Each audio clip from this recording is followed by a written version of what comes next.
I'm sorry, my daughter, who's a novice, is trying to help me share the slides. Can you see the title of the talk, A Journey from the Modern to the Ancient? I'm asking this. Yes, yes. Yes, okay, thank you. Okay. Okay, so the title might be a little bit intriguing, but you will see how it is apt from my talk. So let's see, where should I start? The talk will be, to a large extent, will be my personal journey from being a hardcore modern scientist and modern human to becoming a dedicated believer in the ancient knowledge that our country holds. It will involve both my personal and professional lives, of course. It will interweave my personal journey with the change in my belief in science, whether modern or ancient. So I grew up in a very modern 20th century Bengali family, and that's which firmly, family even today firmly believes in the power of modern science. And that is not, and when I say science, I probably am limiting myself to biology, since that is my realm of thought. So it's not surprising that in the mid 20th century, in the last century, that people were very interested in this modernity because they had faced lots of deaths due to infectious diseases and lack of medical care. I've heard many stories about those. And the promise of, and the idea of the germ theory forwarded by Louis Pasteur, and the promise of antibiotics and then later vaccinations in abrogating disease was massive. More than that, and even along with that, the Europeans did a fine job in belittling whatever was indigenous to India. And can you change the slide, please? Whatever is indigenous to India and replacing it with an education system that would feed their own interest. I think we're all aware of this. Nevertheless, my father, who was born in 1928 or 29, he had always made comments about how Ayurveda was very great in Bengal. And we know this from our Ayurveda Itihas classes because the books that are still extant and are used are written by people from Bengal. And also several people from Bengal have established some of the largest colleges across India. Seats of learning, and colleges meaning seats of learning in Ayurveda. So as far as my life goes, since I was 1.5 years old, my mother says that I had hepatitis A, and that ruined my digestion. And since then, I was always sick. And by the time I came to Ayurveda at the age of 32, I had major surgeries and was to a great extent dependent on modern medication. So the hepatitis story I say because one of the first things I read in my third professional of Ayurvedic college was Sarva Roga Mandagno, which means that all rogas or diseases stem from weak digestion. And well, the hepatitis did that to me very early on in life.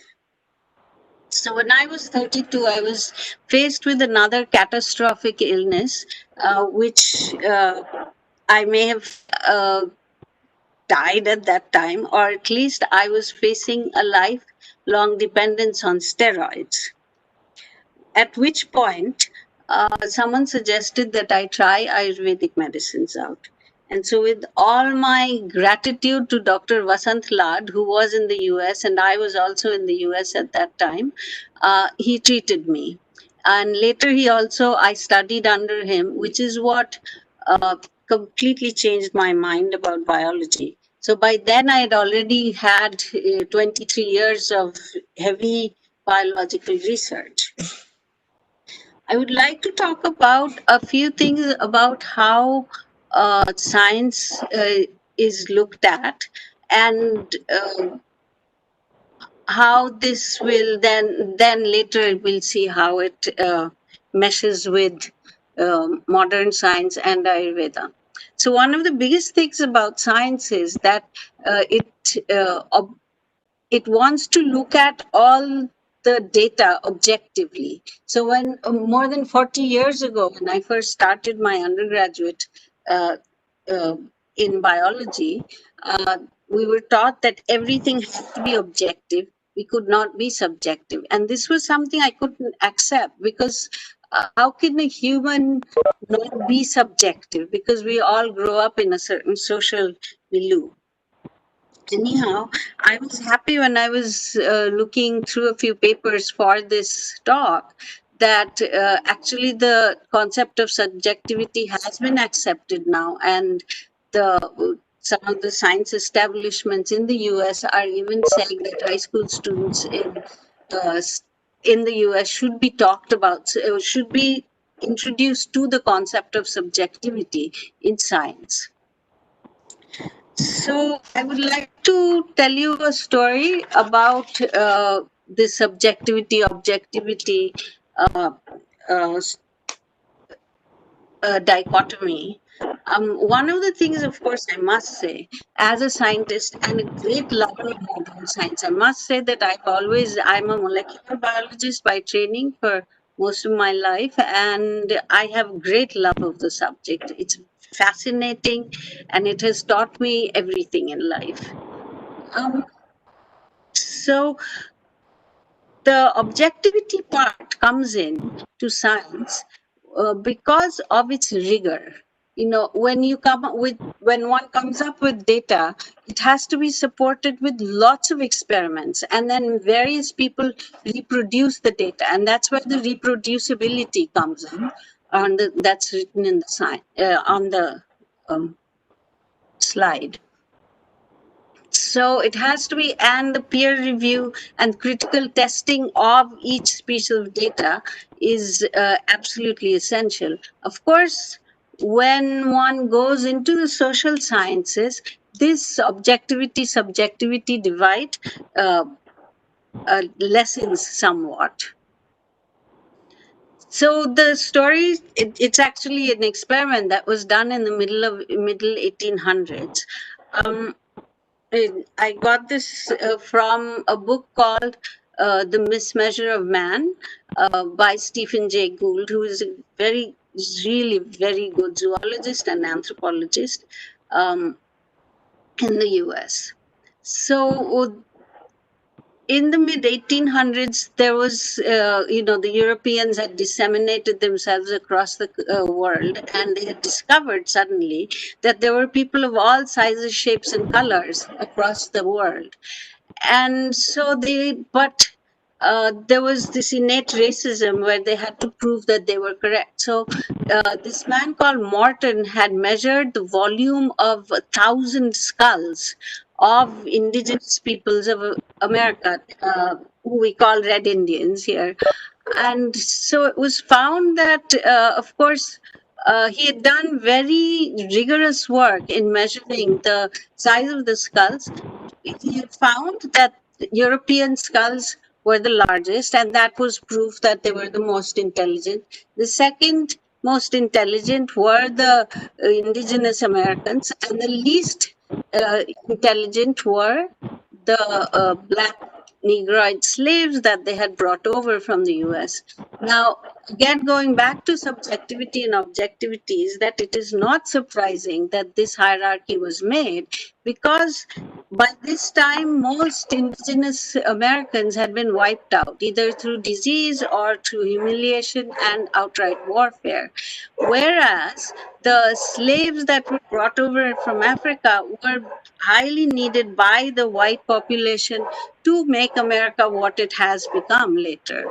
The Americans could be given, the indigenous Americans could be given a little higher position uh, than the blacks that had been brought over. And this was necessary amongst the white population to continue their belief that these people could be used as beasts of burden.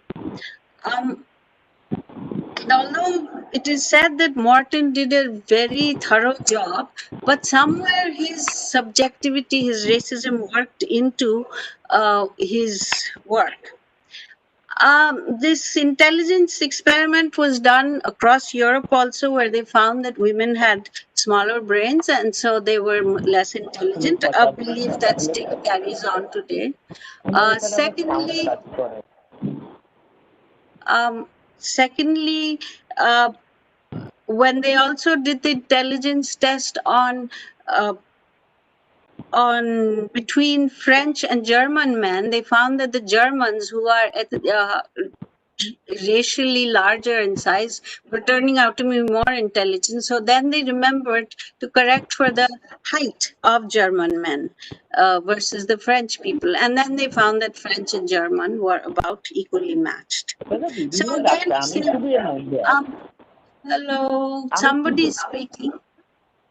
Mr. Sumit Banerjee, can you please unmute yourself? Please mute you all mics except speaker. Kindly mute all mics except speaker, please. So, okay. So this is just an example, and I'm taking a very old example of this because, first of all, this is used as a workhorse to teach people in philosophy of biology or philosophy of science how subjectivity works into uh, our scientific endeavors. So even if it's reproducible, it is done rigorously, the measurements were done rigorously, nevertheless, the biases were worked in. Now, the second, okay, here another part of science is falsifiability. This was proposed by Karl Popper. So this is a second, this is a very important concept in science, that all data that has been enmasked will lead to a theory, but that theory can be brought down because any information that has been found can be falsifiable, so it can be proven false. So, and this is the crux of modern science, this falsifiability, that one moves forward uh, uh, by proving that things can be false. Now compare this to the Ayurvedic concept of Nitya. The Ayurveda says that this knowledge is Nitya, it is unchangeable. The world can come and go, it can change, it can be destroyed, but this truth that is held in Ayurveda cannot be falsified. So that was, of course, with my deep basis in modern science, it was very shocking in my first year of Ayurveda. But as gradually as I learned more Ayurveda, I understood the concept and I understood the truth in it, that Ayurveda is based on universal fundamentals. And this fundamental is based on the entire structure of understanding the macrocosm.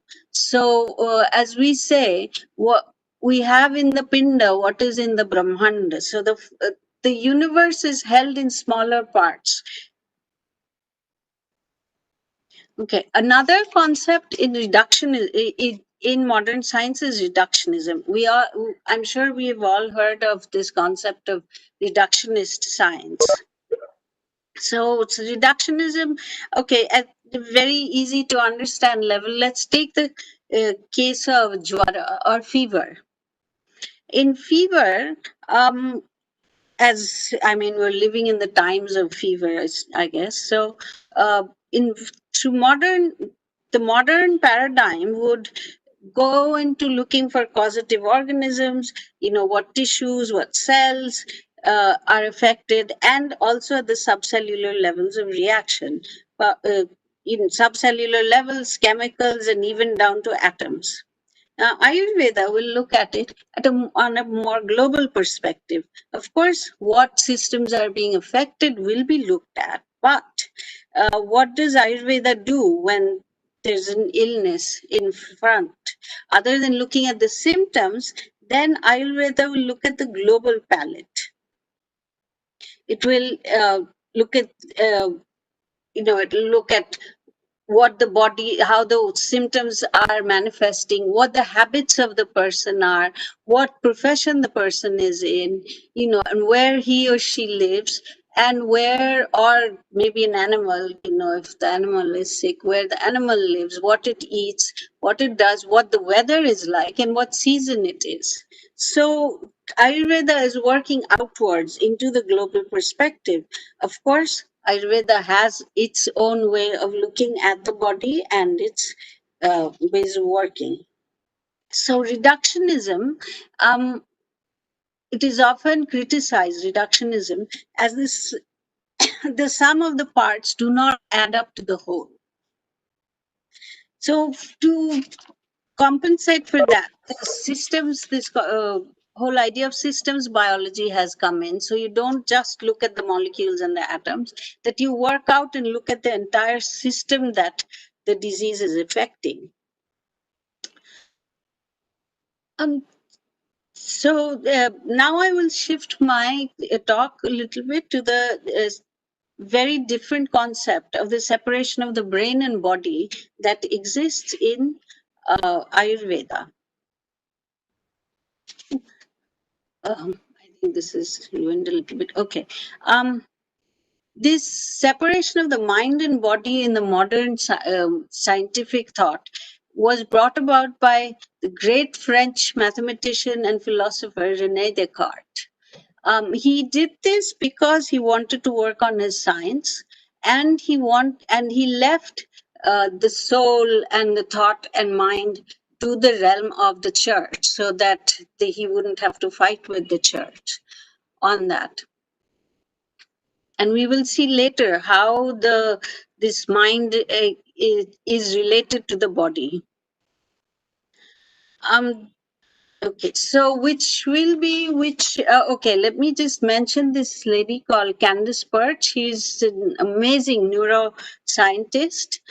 She wrote a book called The Molecules of Emotions. She found what are called the opiate receptors, and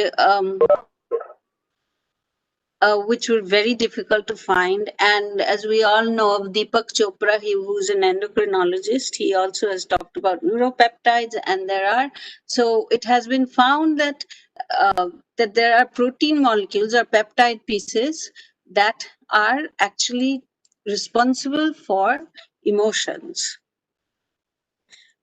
She has actually later, Candace Pert had passed away in 2013, but she later actually became very involved with Indian yoga and the Indian sciences, because she slowly found that a lot of truth lay in it.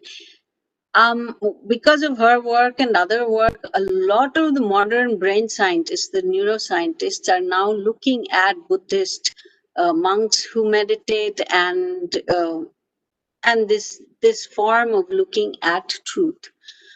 The next thing I will shift into is the gut microbiome, and this also has to do with the mind-body connection.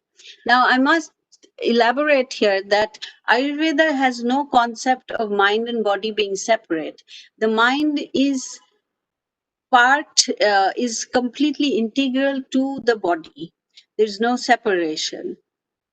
Although the mind is looked at as a separate entity, but it does not have to reside in the brain. It is seen to be very much part of the body. And any one of us who work as Ayurvedic physicians have, I'm sure, seen how the mind develops, becomes better, I could say, along with the alleviation of physical problems. So I'm sure you have heard of, so shifting into the gut microbiome, I'm sure you have heard of probiotics. It became the buzzword a few years ago, and I don't hear about it as much now, but it's still there because a lot of my diabetic patients are taking a lot of yogurt trying to replace their gut microbiota. And as we all know, that Ayurveda absolutely bans the taking of yogurt. So, but now you see, we've tried for years to wipe out the microbiota in our body by getting rid of germs through antibiotic usage. And this had to do with the germ theory.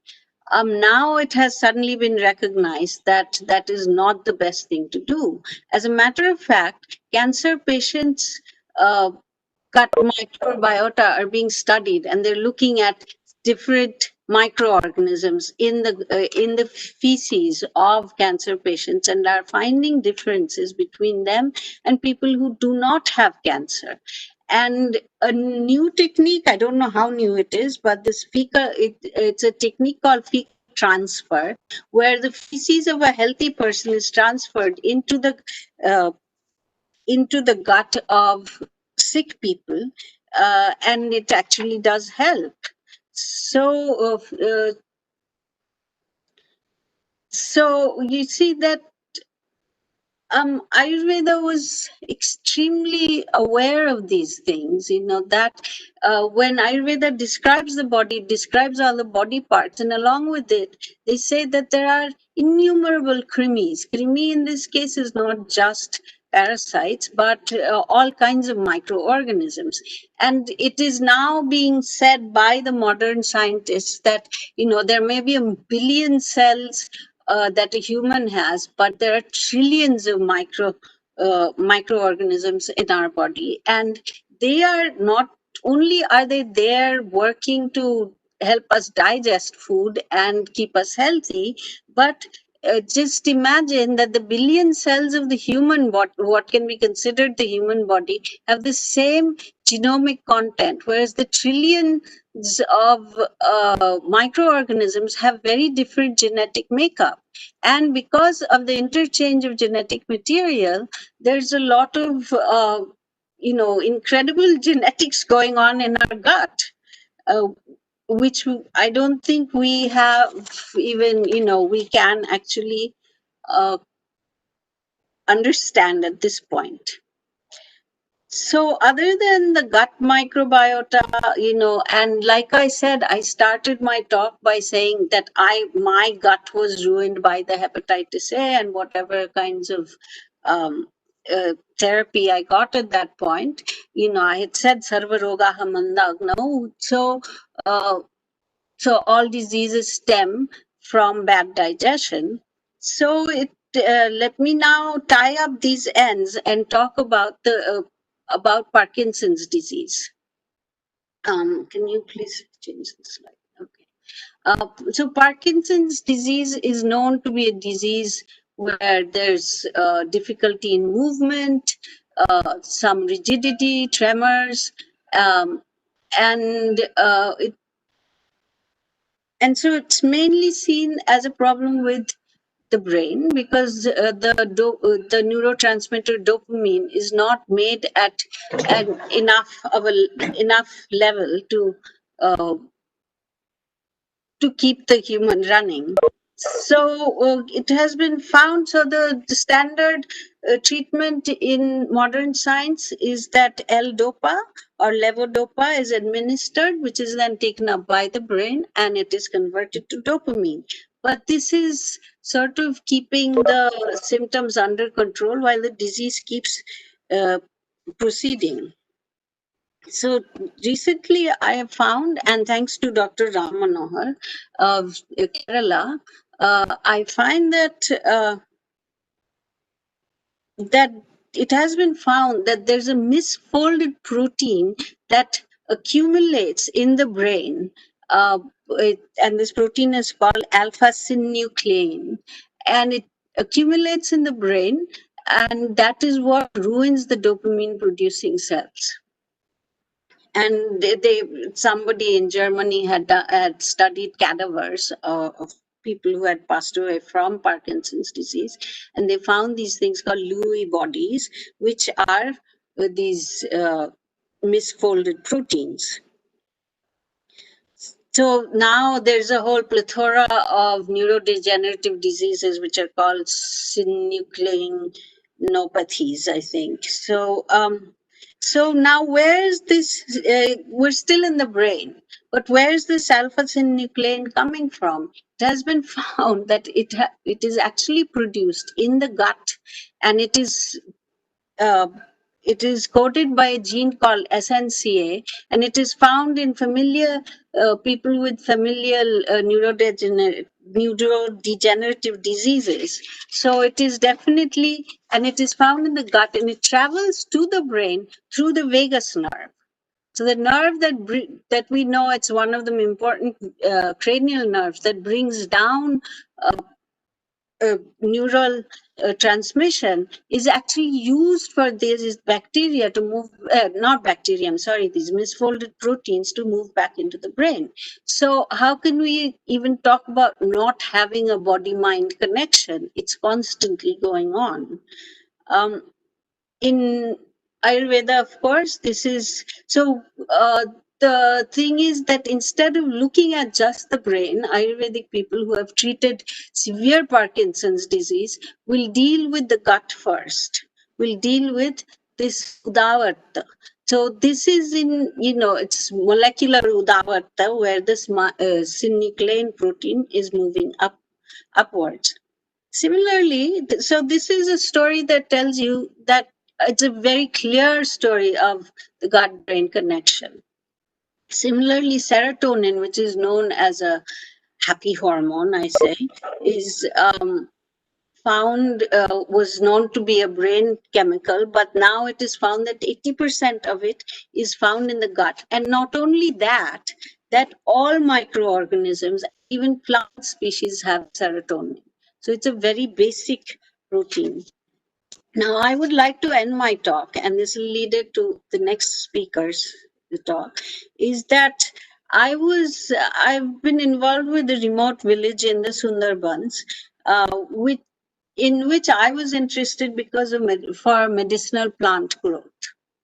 And so I just talked to them over this lockdown period a little bit, and I was just working as a liaison between the Medicinal Plants Board, Dr. Prashant Sarkar, and these villagers. And suddenly I got a phone call in early August one day saying that somebody's father had, 85-year-old father, had severe gallbladder stone pain, and it was just unbearable, and there was nothing they could do. First of all, it was lockdown or whatever, corona, and he was old, so they couldn't. So since I don't practice that much, I had refused to help, but then it really asked me to. So I just looked up a few herbs and asked him to boil them and take them. And on the 6th day, early morning, I got a phone call saying, Didi, my father is not taking any painkillers. Now that was a miracle for me also, because we're so into, formula medicines and so on. So later on, the patient actually passed away, but unfortunately, but he had developed other complications by then. So there are two lessons I learned from it. One is that these herbs are very powerful.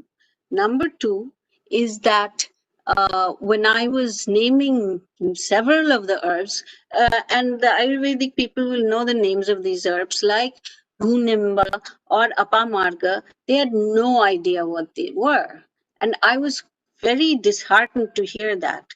So as Dr. Pawan Kumar Sharma always suggests, have plants on your balcony, even in the city. So what I'm saying is that, simple you can just, if you have a garden, you can just simply pick out a few leaves or, one of the panchangas and boil them, and you can have great health that way. If severe gallbladder stone pain can be reduced this way, why can't we keep ourselves healthier this way?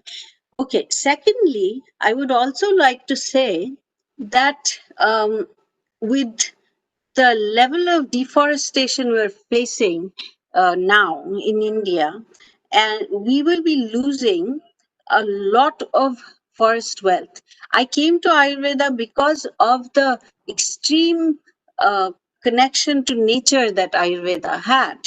But and of course, even though we can grow these herbs on our windowsills, but the power of the herbs can only be the best if they are grown in a very complex ecosystem like jungles, and which is where the complexity of flora, fauna, humans and knowledge lies. So if we destroy forests, and I know there's a lot of forests up for destruction very soon, uh, to help our economy, but that will help the economy only for a very short period. What about the rest of our lives? Maybe not my life because I'm older, but what about people, even people we know we will continue living?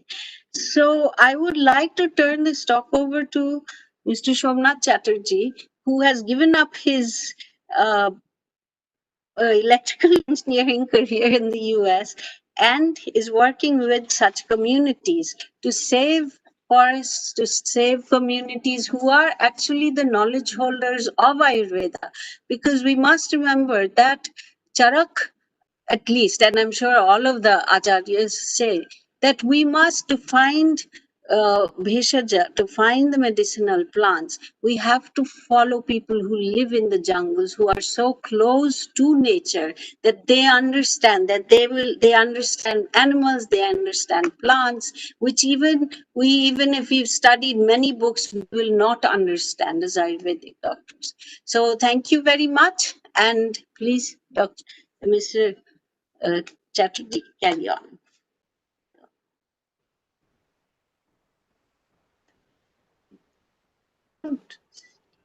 I keep my video.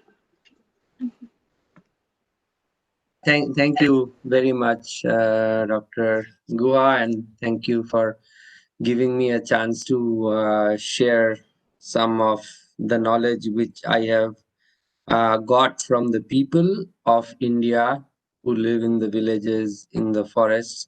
Obviously, I cannot share the knowledge I have learned in school and college here. That is the reason I gave up that knowledge. But yes, for me it has been also maybe in a different way.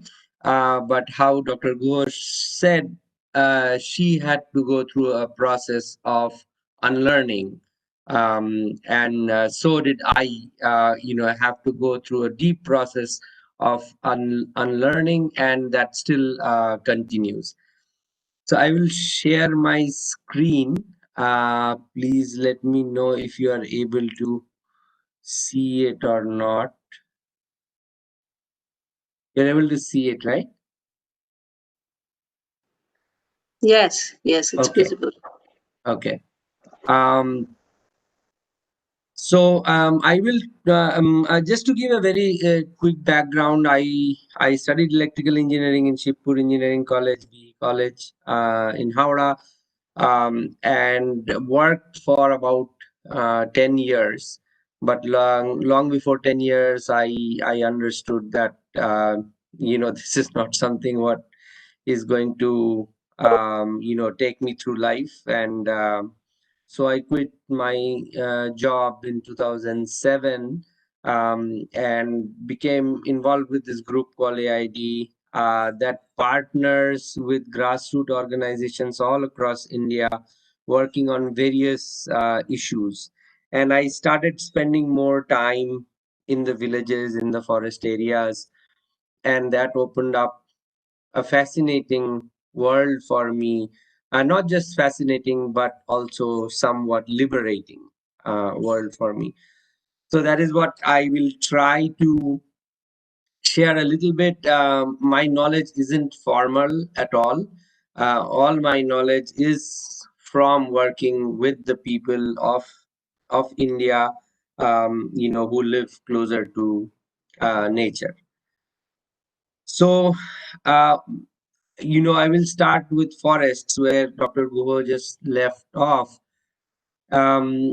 Officially, only 22% of India's land surface is under forests, and as you can see on the right, um, the percentage of dense forest is very little. It's less than 3%. And it does, this 22% does cover open forest, plantations, and whatnot, right? And even scrub. Uh, so not 22% of this is not huge amounts of forests. And the main forests lie, of course, in the northeast of India, which is steadily going down. The central part of India, the Western Ghats, and the northern strip, and that's mostly the at a very macro level. Of course, there are other things. So that's where forests are. So if we were to look at this picture and say, this is a forest, we might be a little off. What we can call this is a lot of trees, but this is not a forest. What this is a plantation, which the British did in North Bengal after cutting down natural forests. So the difference you see here is you can see a lot of trees, but you can see far into the forest. You can, your line of sight goes far into this forest. And if you were a big animal, if you were an elephant, if you were a tiger, you would not want to live here, because you can be spotted from, let's say 500 meters away, right? So this does not constitute a forest. It constitutes trees and leaves and, whatnot. And the reason is that plantations don't favor the growth of other species. Going back to what Dr. Guo said, this leads to a loss of biodiversity. So it's only one type of either sal forest or teak forest or mahogany forest or sandalwood forest. These are not natural forests, and when you don't have biodiversity in flora, you don't have a biodiversity in fauna, right? So in this case, if you look at,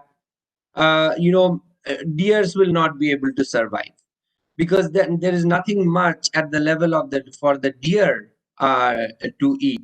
And if the deer doesn't survive, then the tiger doesn't survive, right? So it's a very, very complex chain of, how life on earth has evolved. So in some ways, I think, drawing back to Dr. Guho, forests are the gut of the world, and we are destroying the gut. In Ayurveda, like he was saying, everything starts from the gut. Life on earth started with forests, because before that, you all know, the atmosphere was full of carbon dioxide. It was these green things, the planktons, and which eventually evolved into trees.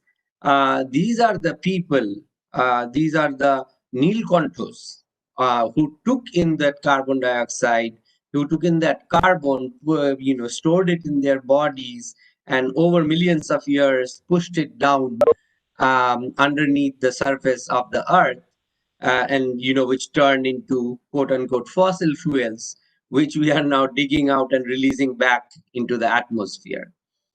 So, what rather this small patch of, mumble jumble trees and, shoots and bushes and shrubs, this is more of a forest than we saw in the previous picture. because this has a lot more biodiversity than this one. And you can just see there are like creepers on the trunks of these trees. There are these banyan roots that are coming down. There are shrubs, and the visibility isn't that far deep into the forest. This might not be a deep forest, but this is a better quality forest than a big plantation. Now, very importantly, which many urban educated people don't make the connection, is water on earth is also largely regulated by forests. If there were no forests, we would not have rivers flowing through the land. So if you go nowadays to, let's say, North Bengal or even many other places, you will see rivers are no longer perennial. Rivers that used to be perennial, that used to flow through for 12 months, don't flow anymore. They flow for 7 months or 6 months of the year. And that is largely because of deforestation. What forests do is they act as sponges. They absorb the water, and then they slowly feed that water into streams and rivers that keeps them flowing perennially. As we cut the forest, as deforestation increases, that feed into the streams and rivers decreases, and we have a lot of water flowing down in the monsoon months or the months following the monsoon, and when that is gone, rivers become dry. And so that is how rivers control and regulate water and soil. So I'll just quickly tell you a story about some of my experiences in Jharkhand. I met a woman called Rupa Soren in one of the meetings, in a roadside meeting in a village, and she wasn't from that village. So she said that you should come and visit our village. It's a little far, but we have very serious problems of water. This was in a very remote part of Giridih district, which at one point was heavily forested district, but not anymore. So moved things around, and I thought it was very important to listen to the voices of the people who are not usually very loud. And I'm saying this both figuratively and metaphorically. Uh, we become used to, in society in general, we become used to hearing the voice and of those who are loud. But loudness doesn't always correlate with knowledge, right? Rather, I would say it's the opposite. So anyway, I followed her a few hours into the forest, into her village. And when we got there, we saw that the one tubal that is there is dry, and there is one well which you see on the right, and women were gathered around it, washing utensils and trying to take a bath, but they were sitting there for a very, very long time. And the reason why that was so is because the well was almost dry. The water was about 50, 60 feet down into the depth of the well. And once they were scraping up the bucket, only like 1/4 or so of the bucket would fill. So essentially, water was slowly oozing into the well, and they were waiting for that to accumulate before they lifted off a bucket. And that's how this village was surviving. And that was quite shocking to me. And as I was to later learn, that is the story of many, many villages. which obviously don't get reflected on anyone's TV screen, right? The TV screens just create a whole different world for us, while our gut is being eaten away. So then this was in the month of I think maybe February or so, when it was already this condition. So I said, what would you do in March and April?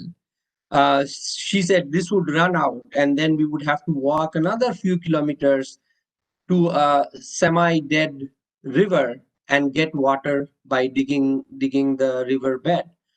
And this is how women in Jharkhand, in many places in Jharkhand, would get water, is by digging the bed of the river, which flows in the monsoon seasons, and then whatever water comes out from that, they will um, scrape off water and used for cooking, drinking, bathing, everything. And you can imagine what kind of effect this has on the quality of life. And as you have been seeing in the past 2-3 pictures, that this load, this burden of getting water, not only in India, across the world, falls disproportionately on the women. So women suffer more, women work more when water goes away, access to water goes away. So through this simple schematic, maybe you can get a sense of why this happens. So when forests are there, like I said, they act as sponges. They slowly keep the ground moist. The water doesn't run off the surface. So let's say on the right side of the schematic, right? This is deforested. So when water falls on this land surface, first of all, it takes away the topsoil, which has taken thousands of years to in the making. Hello. Yeah, Mr. Choube, I think if you would mind muting. So yeah, water runs off this surface very quickly into the stream, and which then takes the water into the ocean, or Bay of Bengal, or wherever the river is draining. But when the forest is there, the water doesn't travel as fast over the surface.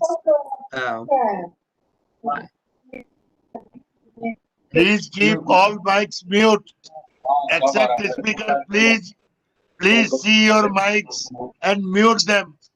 Please.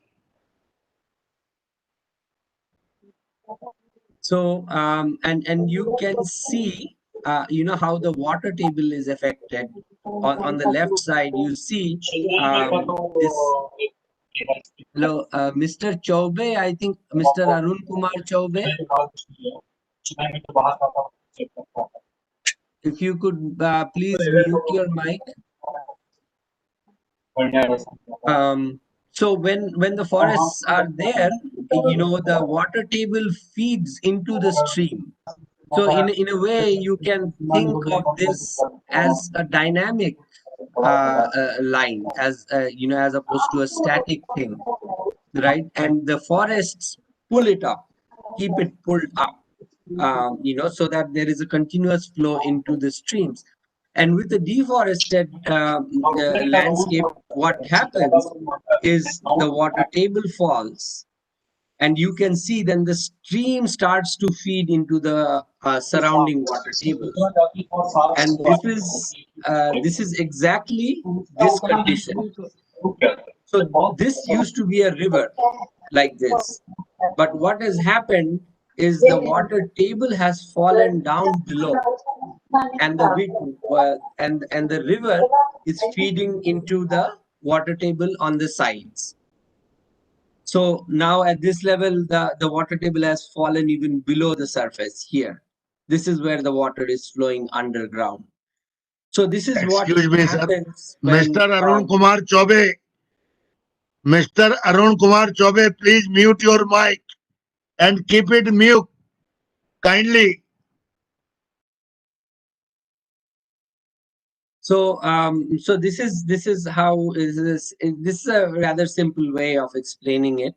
There is obviously much more complexity to it, but for our purposes, I think this is enough to give us an idea. More than half of India faces severe water stress. You can see most of western, southern, and central India face very acute to acute water stress. And we are talking about, of course, the rainfall varies, but the main reason of these drought-like conditions, little rainfall alone, that also contributes, but it is also largely due to deforestation. What we often forget about forests and environment and ecology is the angle of justice. Like someone had said, environmentalism without the cause of justice is like gardening, right? By gardening, you cannot save the world by gardening. But specifically in the context of India, 200 million people live in the forests in India. And these are the people who, without becoming, environmental warriors or activists, in their everyday life, they safeguard the environment. They safeguard the environment. They think about the environment. Their thinking is modified by the environment, and they can never see themselves as separate from environment, like the confluence of the mind and body that Dr. Guha was talking about. There is no separation between human beings and the environment, because we are in it. Everything that is around us is the environment. If the ecology is not there, we are not there. So this distorted idea, born in the urban concrete jungles of environmentalism, has led us to not see these people. These are the real people who are not only the protectors of the environment and the forest, but are also repositories of language, of culture, everything. On the left, you see these are women, from a village in Koderma district of Jharkhand, who have been for 20 years.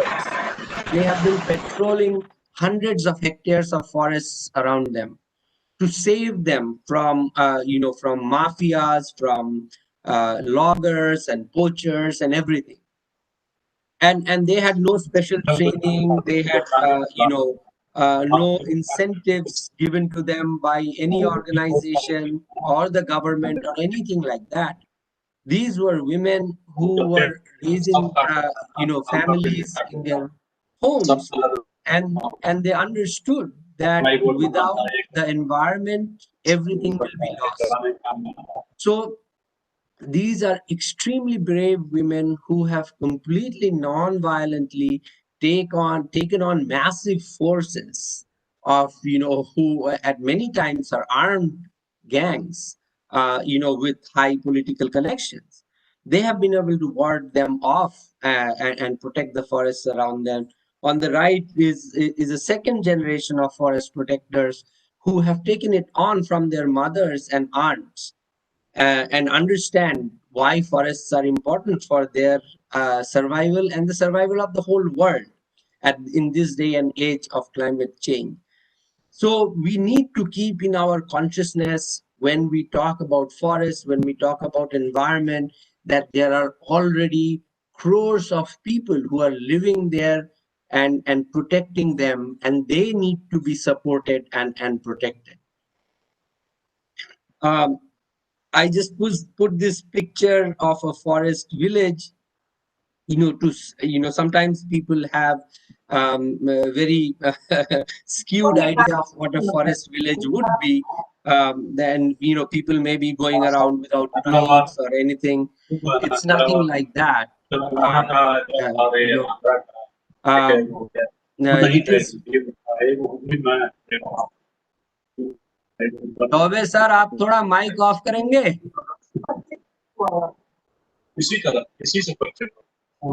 तौबे जी चौबे जी थोड़ा तौबे mic ji of कर आपका थोड़ा लीजिए। Mic mute कर दीजिए। Mister Arun Kumar Chaubey, kindly mute your mic. Yes, sir. So forest villages are also like common. Sometimes there are more forests, but villages settled in forest areas are on the fringes, and there is nothing very obscure or yeah about them. So that's the only reason to break some myths. I put this picture of a forest village, and the idea of you must all have heard about sacred groves is fascinating. This is a sacred grove in Pakur district of Jharkhand. Here, people say that there are so many varieties of trees and plants here that even we do not know the names. And this has been there for ever since the village was settled. So what this gives rise to is, there is a culture around it that we will never take anything from this sacred grove, and all our rituals will happen here. But through this culture, what has happened is it has preserved an unthinkable amount of biodiversity in this small patch. It's not a very big patch, but uh, but the whole existence of Adivasis in India is threatened. So in which case you can imagine that it's not easy to protect these kind of sacred groves. But there is just incredible diverse biodiversity in these small patches of forest that are protected by the communities. So another way we have been working in reforesting areas or protecting is watershed development.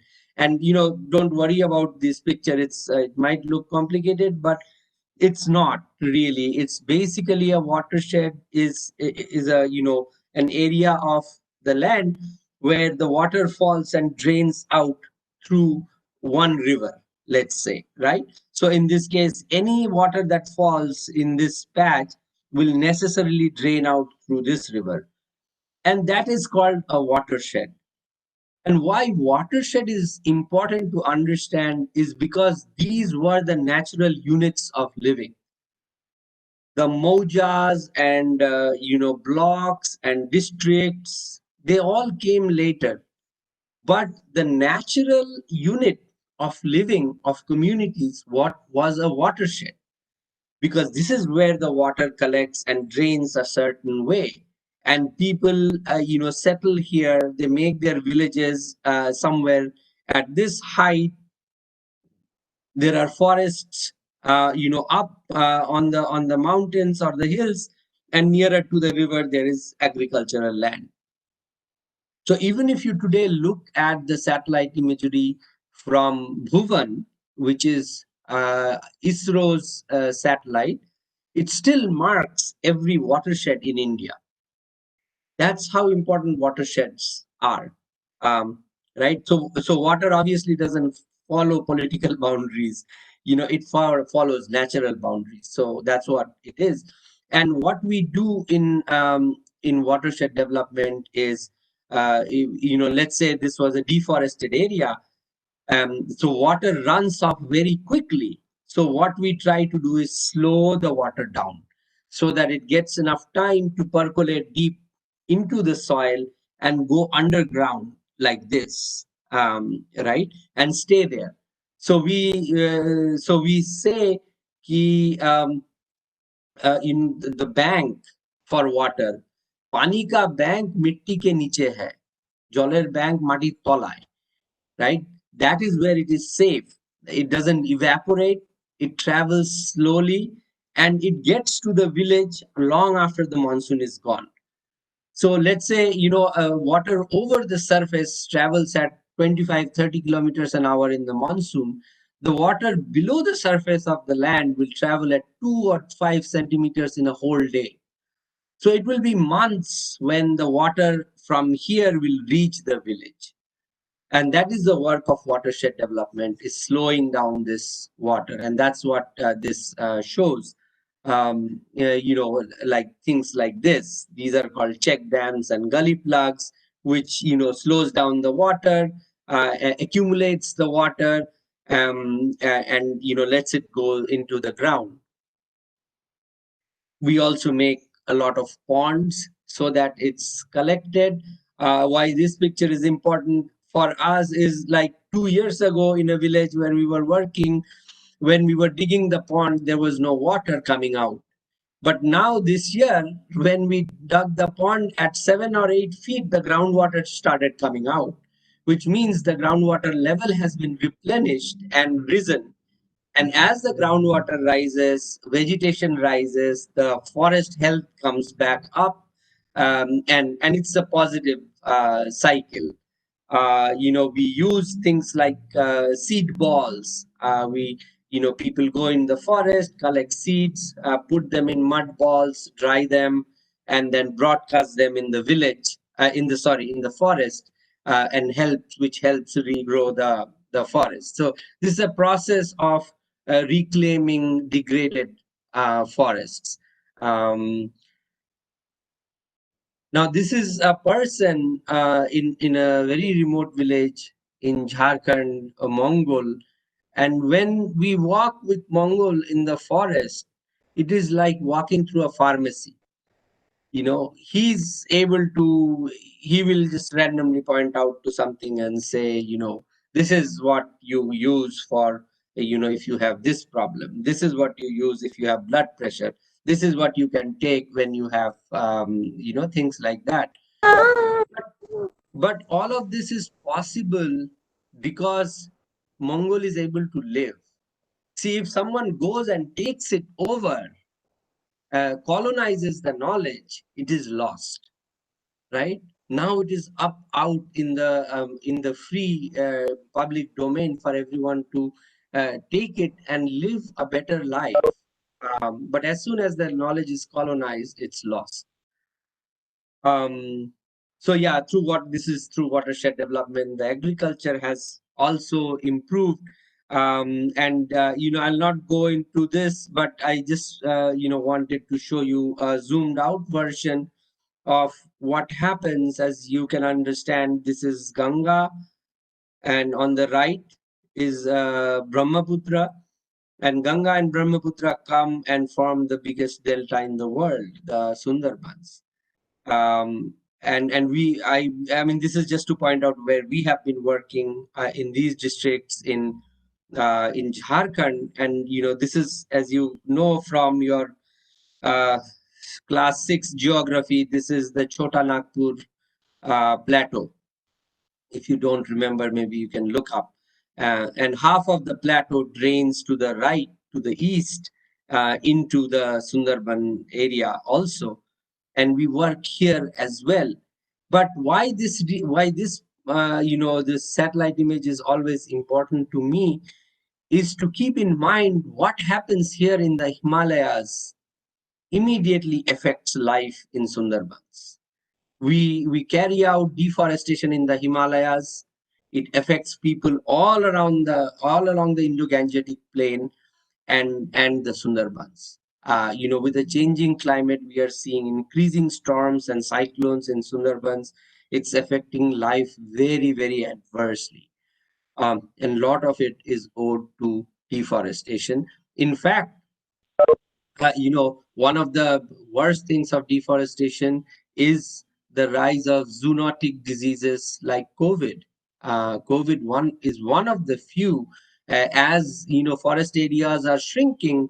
These parasites or whatever, bacteria and virus is jumping from the animal population into the human population. And that's not the only reason, but a major reason is severe deforestation across the globe. Um, so like I was saying, this Sundarbans is affected. It was devastated by ILA in 2009, and that's when we started working on agriculture there, because once the saline water comes into the land, you cannot carry on agriculture as usual. So we went, along with the farmers, we started working on sustainable agriculture using natural ingredients, natural inputs, mainly cow dung and biomass and things like that. Vermicompost is one of the things, and we started slowly working with farmers.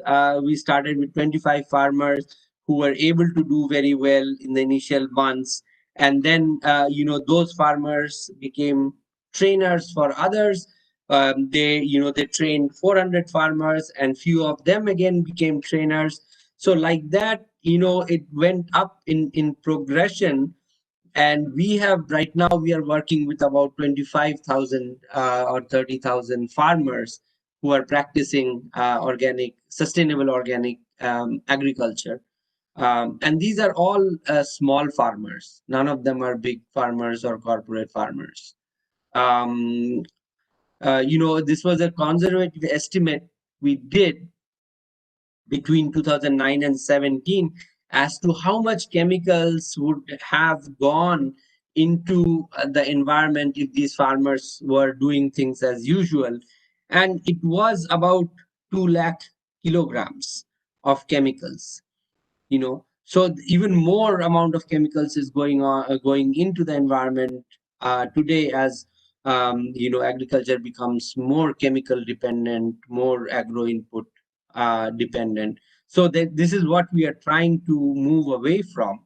um, and we have been successful in trying to sell some of the products in Kolkata, at without any middle person, and the profits going back directly to the farmers. In fact, that is how I came in touch with Dr. Guho in one of the outlets where we, sell these organically grown, the vegetables from very small farmers, as you can see on the right.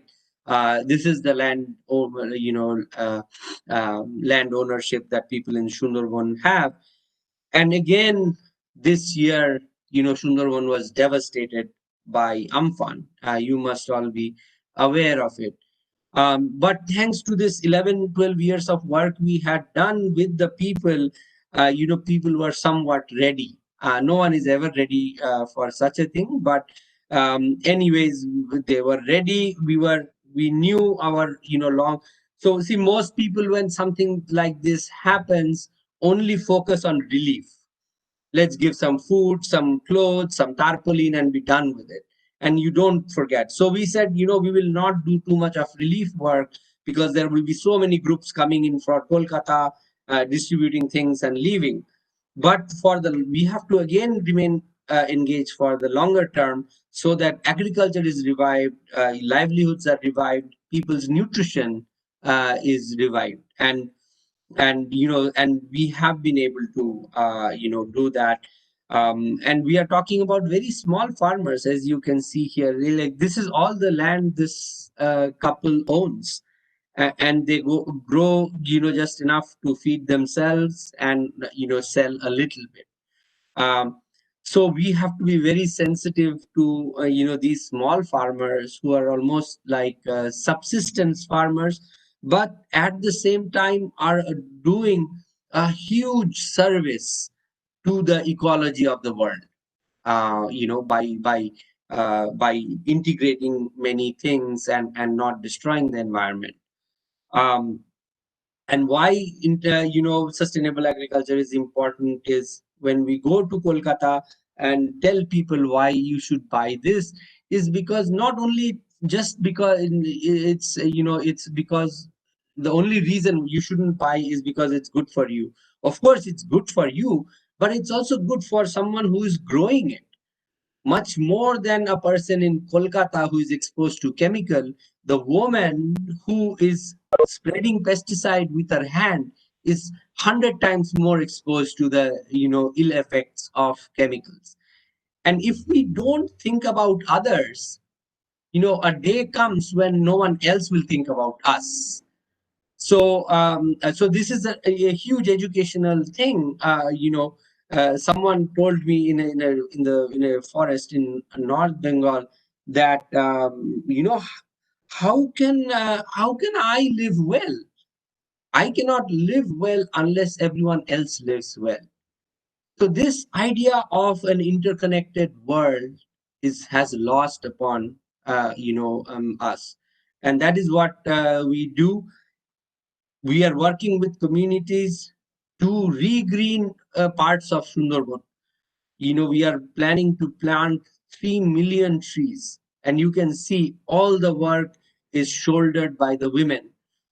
They are planting mangroves on the left side, and on the right, creating charas for inland plantation. So it all comes down to this ecological base that we have. And I think our bridge to a better world are the people, are the communities who see the entire thing and not tunnel vision. Like, okay, I am an electrical engineer. I will try to explain the world through electrical engineering. No, that doesn't work. Or I am a scientist. I'm a physicist. Maybe still physicists can explain, but definitely an electrical engineer cannot explain the world. But these people have this cosmological view that embraces the entire reality. It embraces animals, plants, insects, everything, and they understand how these are connected. And this is my last picture. A very humble, a quote from Leela Watson, who's an Aboriginal activist in Australia. She says, if you have come here to help me, you are wasting your time. But if you have come here because your liberation is tied to mine, then let us work together. So we are not going to do a favor to the people of Sundarban or people of Jharkhand or Chhattisgarh. We do that because we know deep enough that our liberation, the liberation of the world, a better world lies in helping everyone live better. So that's all. Thank you very much. Thank you. Excellent, sir. Excellent. We hope Thank that you, we sir. will be meeting again in some webinars. Definitely. Thank you Yes, very much, hopefully so. Dr. Sujata Guha ji, and thank you very much, Somnath ji. I Thank would you, like sir. to request you to introduce yourself, where you are working, sir, and what project. I work with this group called Association for India's Development, Wow. and we partner with many small groups all over India. So mainly I focus on central India, Adivasi communities in Jharkhand, Odisha, Chhattisgarh, and parts of West Bengal, and then in Sundarbans, on working on agriculture in Sundarbans. Great job, sir. You are doing great job. Thank you, Very good. thank you. Thank you, Dr. Sujata ji. Thank you very much. This session was live on YouTube, so it will be stored there. Then any question, if any question, I don't know, any question is there or not. Thank you. Yeah, Thank we'd you be very much. Pardon, sir? happy to answer any questions. Yes, if any question is there, I would like to welcome from audience. Dr. Vilas. Dr. Vilas. You can if you want. Ah, Are you signed on? And sign on from your phone to the YouTube thing. From the phone to the YouTube thing. Okay, I have a question for Mr. Mukherjee. How successful do you think one can be? I know the answer to this in saving forests, because I just read an article about how the some forests in Chhattisgarh be taken over because of the coal that is underneath. And how do you think one can fight it in this current situation? So, there is a law in India which was enacted in 2006 called the Forest Rights Act. And this Forest Rights Act actually gives the primary right of the forest areas to the people who live there. So they get the right not to cut it down, but to protect it and to make the decision whether they should or should not be diverted towards a non-forest, purpose. So obviously, many of those laws are not followed. Uh, but supporting that kind of law, and supporting the people who are trying to get their rights under that law is a good way of safeguarding forest. Okay, thank you. Like I said, from outside, it is very hard to go and save a forest, right? So primarily, it is with the people who are living there.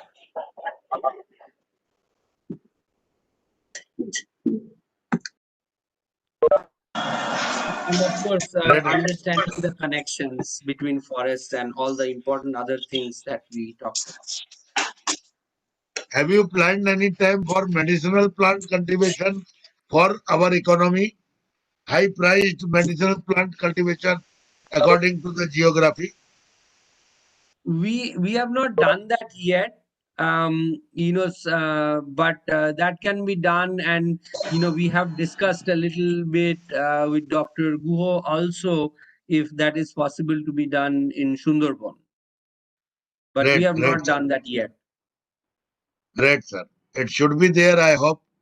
I will request Dr. Guha also, and I will communicate to Dr. Prashant Sarkar also.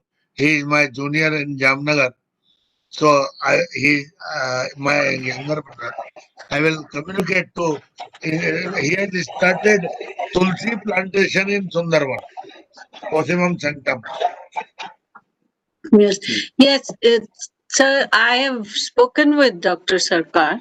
He was actually one of my examiners in the Rasa Shastra class. But but because of Corona, we're not being able to move forward, because what I'm finding is that the villagers don't know the plants, and I don't know where to get them, because one has to go to Kalyani to get the plant saplings. Yes, So I don't know. Yeah, so that is a problem. Yes, they are moving towards planting, doing some of the planting, which is for commercial purpose. But we also want to. I'm actually going to this one place in the Sundarbans to do some treatments. And so what I would like to do is do what I think, what is his name? I forget. Anyway, so to start a green clinic, so at least people of the area have a diversity of plants. And I've been discussing how to grow some plants which might be, drier climate plants, or they need less water, because the Sundarbans are extremely fertile land.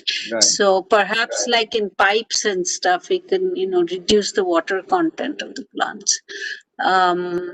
Well, I guess that we'll see what happens. And so Wish you all so the best. this is Wish you all the best. okay. Thank you. Both of your Okay. aims are holy. Aims are very logical, and aims are for the benefit of humanity. I wish you all the best, really, by heart.